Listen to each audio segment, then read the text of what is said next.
महाराष्ट्राचा। नमस्कार, मी सुद्धा संध्या लाईव्ह मध्ये आपल्या सगळ्यांचं स्वागत। पालघर हा शिवसेनेचा बालेकिल्ला आहे, म्हणून मागच्या काळापासून महायुतीचं सरकार आणलं तेव्हा अनेक जणांचे प्रवेश शिवसेनेत झाले। कामाच्या विकासाच्या जोरावर निवडणुकीत यश मिळवलं। खऱ्या शिवसेनेकडे सर्वांचा ओढा आहे, म्हणून पालघर देखील मागे राहिलं नाही, असं उपमुख्यमंत्री एकनाथ शिंदे यांनी म्हटलंय की आपण सर्वजण बाळासाहेबांचे, धर्मवीर आनंदीगे साहेबांचे विचार पुढे नेणारे आहोत। धर्मवीर आनंदीगे साहेबांनी देखील ठाणे आणि पालघर हे एवढं पायाला भिंगरी लावून ते फिरले आणि त्यामुळे पालघरमध्ये, ठाणे जिल्ह्यामध्ये शिवसेना या ठिकाणी मजबूतीने उभी राहिली आणि म्हणूनच आज पालघरच्या देखील पदाधिकाऱ्यांनी शिवसेनेमध्ये प्रवेश केलेला आहे आणि मी आपल्याला एवढंच सांगतो की पालघरचा कायापालट करण्याचं काम शिवसेना करते आहे। आणि आज आपण हा जो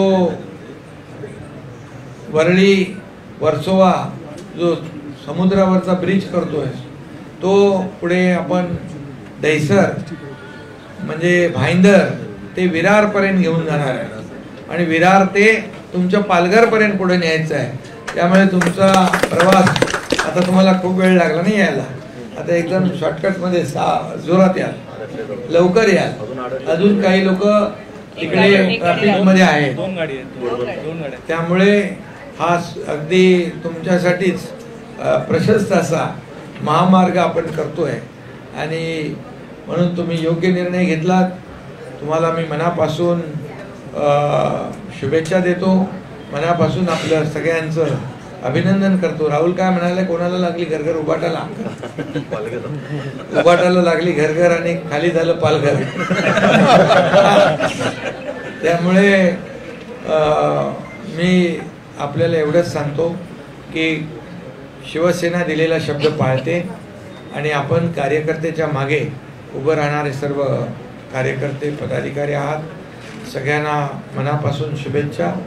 येणाऱ्या स्थानिक स्वराज्य संस्थांमध्ये राजेश आपल्याला प्रचंड असा विजय मिळवायचा आहे आणि त्या ठिकाणी लोकांना शिवसेना पाहिजे आणि म्हणूनच महायुती शिवसेना म्हणून आपण जी निवडणूक लढवणार आहोत त्यामध्ये जिल्हा परिषद निवडणूक, नगरपालिकेची निवडणूक, पंचायत समितीची निवडणूक, या सर्व निवडणुका टप्प्याटप्प्याने येतील। निवडणुका आपल्या कधी झाल्या तरी सुद्धा आपला शिवसैनिक नेहमी तयार असतो, कारण निवडणुका डोळ्यासमोर ठेवून आपण कधी काम करत नाही। कुठली आपत्ती येवो, संकट येवो, शिवसेना नेहमी मदतीला धावून जाण्यामध्ये सगळ्यात पुढे असते आणि म्हणूनच येणाऱ्या जसं लोकसभेत आपल्याला विजय मिळाला, विधानसभेत विजय मिळाला, तसा स्थानिक स्वराज्य संस्थांमध्ये देखील महायुतीला प्रचंड विजय मिळेल आणि आपला भगवा झेंडा फडकल्याशिवाय राहणार नाही, हा विश्वास या ठिकाणी व्यक्त करतो। पुन्हा एकदा सगळ्यांना शुभेच्छा, धन्यवाद, जय हिंद, जय महाराष्ट्र। ताज्या आणि महत्त्वपूर्ण बातम्या पाहण्यासाठी आजच आमच्या संध्या लाईव्ह न्यूज चॅनलला YouTube वर सबस्क्राईब करा आणि बेल आयकॉन प्रेस करा।